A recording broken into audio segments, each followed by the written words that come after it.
नमस्कार। सिंहासन बत्तीसी के 15वें दिन आज हम सुनेंगे पुतली मदनवती की कथा। 15वें दिन पुनः राजा भोज सिंहासन के निकट पहुंचे तो उनके सिंहासन पर बैठने की इच्छा जानकर अपने स्थान से निकलकर मदनवती नाम की पुतली उनके सामने आ खड़ी हुई और उनका मार्ग रोकते हुए बोली, ठहरो राजा भोज, पहले मुझसे राजा विक्रमादित्य की एक कहानी सुन लो, तत्पश्चात निर्णय करना कि क्या तुम इस सिंहासन पर बैठने के अधिकारी हो। इतना कहकर पुतली ने कथा सुनानी आरंभ कर दी। राजा विक्रमादित्य स्वभाव से अत्यंत शांति प्रिय थे। अपने राज्य की चारों सीमाओं पर स्थित अन्य राजाओं से उनके बहुत मधुर संबंध थे। किसी भी राज्य से उनकी शत्रुता नहीं थी, इसलिए लोग प्राय उन्हें अजात शत्रु कहा करते थे। एक बार कौशल राज्य के राजा वीरसेन ने उज्जैन राज को हड़पने की योजना बनाई। राजा विक्रमादित्य की शांति प्रियता वीरसेन को कायरता प्रतीत हो रही थी। उनके विचार से राजा को तो युद्ध प्रिय होना चाहिए। जो अपनी शूरवीरता का प्रदर्शन ना करे वह राजा कैसा। वीरसेन ने अपनी सेना का संगठन कर अचानक उज्जैन की सीमा पार कर ली। यह सूचना पाते ही राजा विक्रमादित्य ने उसे अपने दूत से इस प्रकार संदेश भेजा, राजा वीरसेन, आपके राज्य लालसा के लिए हमारे दोनों देशों के हजारों सैनिकों की बलि चढ़ाना मुझे स्वीकार नहीं। युद्ध के कारण आज तक हजारों नारियां विधवा होती आई हैं, तो आप मेरे साथ द्वंद्व युद्ध कीजिए। अगर उस युद्ध में मैं पराजित हो जाऊं तो अपना राज्य सौंप कर मैं बंदी बन जाऊंगा, और यदि आप हार गए तो अपना राज्य मुझे सौंप दीजिएगा। राजा वीरसेन ने राजा विक्रमादित्य की यह शर्त मान ली। उज्जैन की राजधानी में किले के सामने एक विशाल मैदान में अखाड़े का इंतजाम किया गया। राजा वीरसेन और विक्रमादित्य ने अपनी अपनी तलवारें खींचकर युद्ध आरंभ किया। चारों तरफ एकत्र लोग संशय और आश्चर्य के साथ उनका युद्ध देखने लगे। दोनों चतुर योद्धा थे। कुछ देर तक दोनों एक दूसरे के बल को जांचते रहे। उन दोनों के बीच खूब पैंतरेबाजी चलती रही। कहा नहीं जा सकता था किसकी जीत होगी और किसकी हार, किंतु थोड़ी देर बाद ही वीरसेन के कंठ पर पहुंचकर रुक गई। राजा वीरसेन अपनी पराजय स्वीकार करते हुए बोले, आप जीत गए विक्रमादित्य। शर्त के अनुसार आप मुझे बंदी बनाकर मेरा राज्य अपने अधिकार में कर लीजिए। मुझे अपनी हार स्वीकार है। आप निश्चय ही महान योद्धा हैं और मेरे राज्य पर शासन करने योग्य हैं। अब मुझे राजा कहलाने का कोई अधिकार नहीं है। इस पर बगैर कुछ कहे राजा विक्रमादित्य वीरसेन को राज दरबार में ले आए। उन्होंने वीरसेन का स्वागत सत्कार किया और उससे कहा, मुझे आपके राज्य को लेने की कोई अभिलाषा नहीं है। उस शर्त पर कायम रहने की भी अब कोई आवश्यकता नहीं है। मैं आपके साथ वैसा ही व्यवहार करूंगा जैसा एक राजा दूसरे राजा के साथ करता है। आपको आपका राज्य ही मुबारक हो। आप स्वयं ही शासन कीजिए उस पर। यह सुनकर राजा वीरसेन को बहुत आश्चर्य हुआ। वह बोला, मैंने आपके साथ बहुत ही मूर्खतापूर्ण व्यवहार किया, इस पर भी आपने मुझे क्षमा कर दिया। सचमुच ही आप बहुत महान हैं। मैं आपकी कद्र करता हूँ। आप निश्चय ही एक महान राजा हैं। राजा विक्रमादित्य ने कहा, नहीं नहीं, ऐसा मत कहिए। आप भी कम योग्य नहीं। अगर बात मूर्खता की है तो आप मेरे द्वंद्व युद्ध करने की बात स्वीकार नहीं करते। जनता के प्राणों की हानि होने से बचाकर मेरे साथ द्वंद्व युद्ध करके आपने अपनी मानवता का परिचय दिया है, इसलिए मैं आपका सत्कार कर रहा हूँ।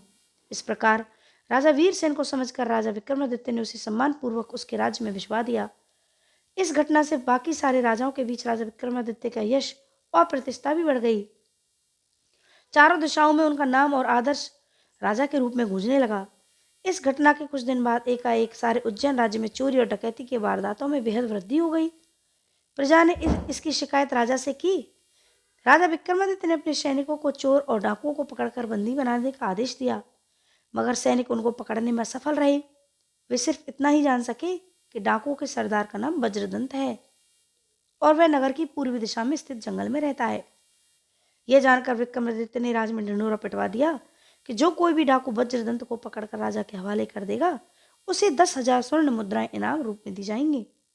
इस घोषणा को सुनकर अनेक युवकों ने वज्रदंत को पकड़ने का प्रयास किया, किंतु वे सभी असफल रहे और वज्रदंत के कोप का शिकार बनकर अपने प्राण गंवा बैठे। अंत में डाकू सरदार को पकड़ने का जिम्मा विक्रमादित्य ने स्वयं अपने हाथों में लिया। विक्रमादित्य एक शिकारी का वेश बनाकर अपने साथ 10 साहसी सैनिकों को लेकर जंगल की ओर चल पड़े। जंगल में पहुंचकर वे डाकू सरदार की खोज में जुटे हुए थे कि एक झाड़ी से निकलकर एक सिंह ने उन पर हमला कर दिया। विक्रमादित्य ने अपनी तलवार म्यान से निकाल भी नहीं पाए थे, तभी सिंह ने अपने पंजे के प्रबल चोट से विक्रमादित्य को दूर फेंक दिया।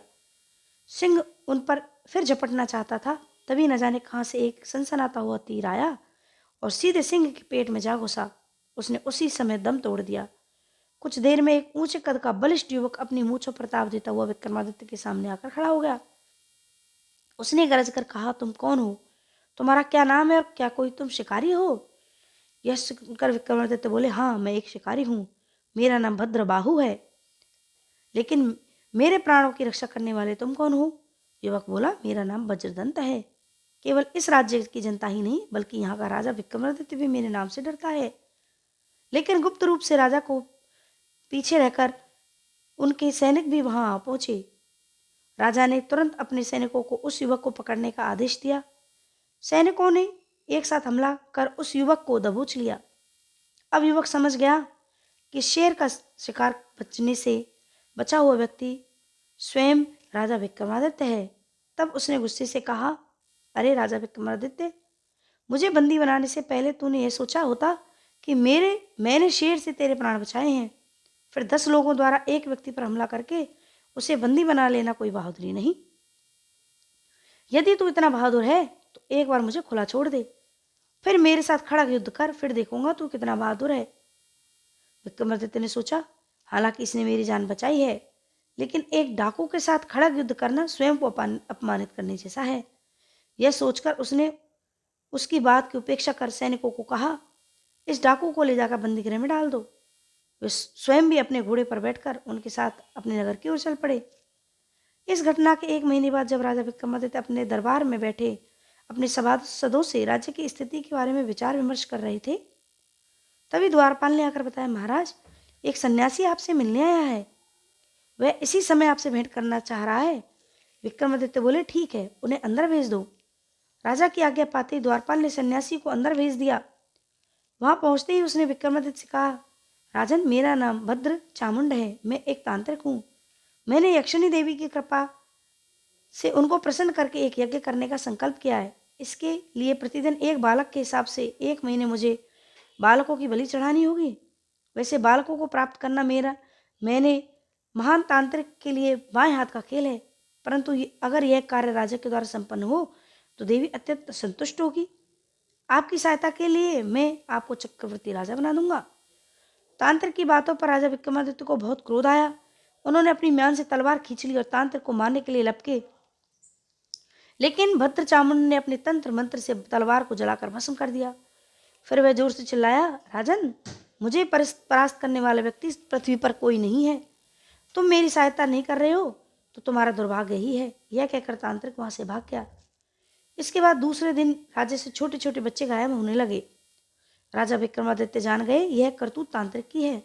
तब उन्होंने उसके यज्ञ स्थल को ढूंढने के लिए अपने गुप्तचरों को भेज दिया। गुप्तचरों ने विक्रमादित्य को समाचार भेज दिया कि तांत्रिक घने जंगल में एक विशाल पर्वत की गुफा में रह रहा है। तांत्रिक का पता ठिकाना मिलते ही विक्रमादित्य अकेले उसे समाप्त करने के लिए जंगल की ओर चल पड़े। शीघ्र ही उन्होंने उस गुफा की तलाश कर ली। वे गुफा में पहुंचकर एक शिला स्तंभ के पीछे छिपकर खड़े हो गए। कुछ देर बाद तांत्रिक एक बालक को लेकर गुफा में पहुंचा। उसने बालक को यक्षिणी देवी की मूर्ति के पास खड़ा किया और स्वयं आंखें मूंदकर तंत्र मंत्र करने लगा।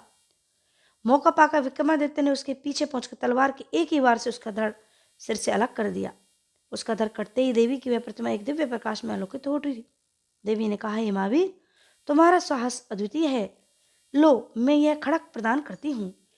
विक्रमादित्य खड़ग ग्रहण करके उस बालक को अपने महल लेकर लौट आए।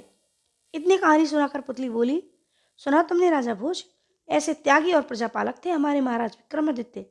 वे अपनी प्रजा की भलाई के लिए अपने प्राणों का भी बलिदान करने से नहीं हिचकते थे। क्या तुमने कभी ऐसा कार्य किया है राजा भोज? यह कहकर पुतली अदृश्य होकर सिंहासन पर अपने स्थान पर समा गई।